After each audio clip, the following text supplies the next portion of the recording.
Just try to imagine 37 million iPhones. That's how many Apple sold in just the last 3 months of 2011.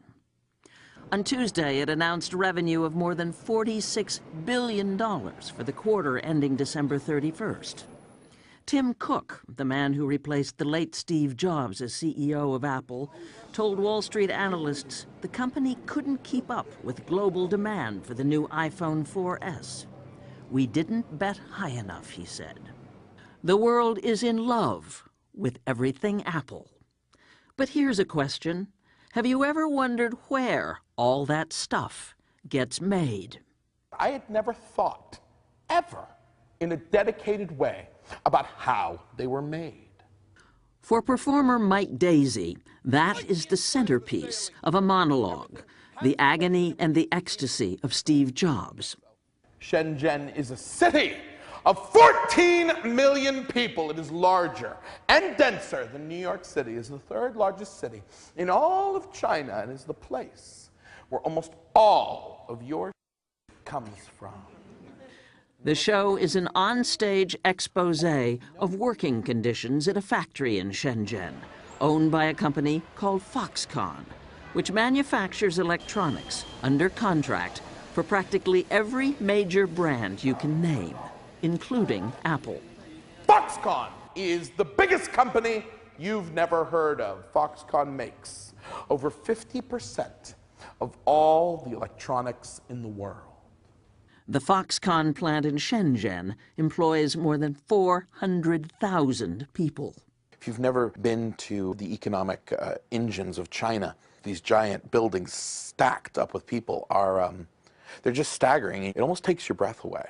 Daisy went to Shenzhen. Foxconn wouldn't let him in, so he stood outside the main gate with his translator, talking to workers at shift change. In my first 2 hours of my first day at that gate, I met workers who were 14 years old. I met workers who were 13 years old. I met workers who were 12. Do you really think Apple doesn't know?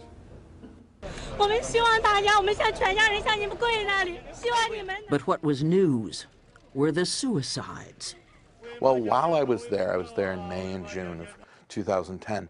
That's really at the peak of when the suicides were happening with kind of terrible regularity, where week after week workers would go up onto the roofs of these buildings and throw themselves off the buildings. When you were there nets around the building to prevent further suicides? There was, yes. So you saw those? I did. And what did that look like, looking up and seeing them? They look a lot like the nets you would put out to catch fish. From the spike of suicides at Foxconn, we began to question maybe the harsh management methods drive the workers to commit suicide. Debbie Chan is a project manager for SACOM, Students and Scholars Against Corporate Misbehavior, a labor watchdog group based in Hong Kong.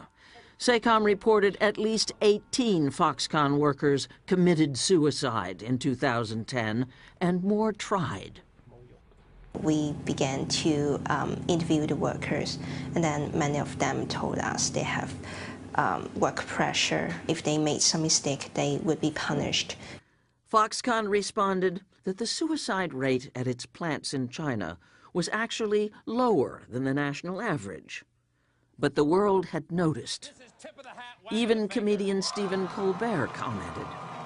A tragic state of affairs, and in response, Foxconn has taken action to ensure the mental health of their employees by making them sign a pledge vowing not to kill themselves.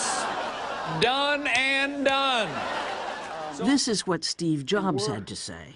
We're all over this. Foxconn is not a sweatshop. I mean, you go to this place, and it's a factory, but my gosh, I mean, they've got restaurants and movie theaters and hospitals and swimming pools, and I mean, for a factory, it's a pretty nice factory. So what then would drive workers to suicide? The pressure to produce, especially to keep up with demand for a hot device like a new iPhone, according to Mike Daisy. The official work day in China is 8 hours long. That's a joke. I never met anyone who'd even heard of an 8-hour shift. Everyone I talked to worked 12-hour shifts, standard, and often much longer than that. 14 hours a day, 15 hours a day. While I am in country, a worker at Foxconn dies after working a 34-hour shift. We have repeatedly asked Apple for comment and been told no. We have repeatedly asked Foxconn for access to its Shenzhen plant. No reply. Instead, we were referred to a London-based consulting firm, Impact Limited, paid by Apple, but only to address child labor issues among its suppliers. In my experience, their approach to this particular topic of dealing with child labour is at the very top end of industry practice. Dion Harrison is Director of Operations. Asked if she'd been sent to Foxconn? We haven't been into Foxconn, so just for the record. If you go to Foxconn's website, you discover that it's part of a huge Taiwan-based conglomerate called Han Hai Precision Industry Company, with plants all over the world, including the United States. Foxconn employs approximately 1 million people throughout China, not just in Shenzhen. It claims to follow strict industry standards of conduct and to respect its workforce. A lot of companies have codes of conduct or standards that they apply to their factory partners in China. And what we've learned is a lot of those standards are aspirational in nature. The market practices that a lot of these factories employ are well below those standards. Ian Spalding heads InFact, a consulting firm that helps companies in China improve working conditions. He won't say whether he works with Apple and Foxconn or talk about them specifically. It's important to note that they are by no means the only electronics makers implicated. It is common for factories to hide working hours, to somehow coach workers on what to say when auditors come to the factory. On January 13th, for the first time, Apple released a list of its major suppliers, and with it, its annual Supplier Responsibility Report, showing that in 2011, it conducted 80% more audits than in 2010. The company's supplier code of conduct limits workers to a 60-hour, 6-day week. By Apple's own data, only 38% of its suppliers complied. For SACOM, Apple's efforts are not good enough. Every time when we sent report statements to them, we did not even get any reply. From this kind of experience, we think that Apple is almost the most arrogant company.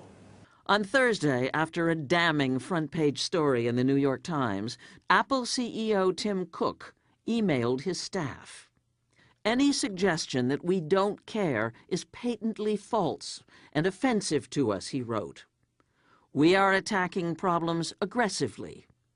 It would be easy to look for problems in fewer places and report prettier results, but those would not be the actions of a leader.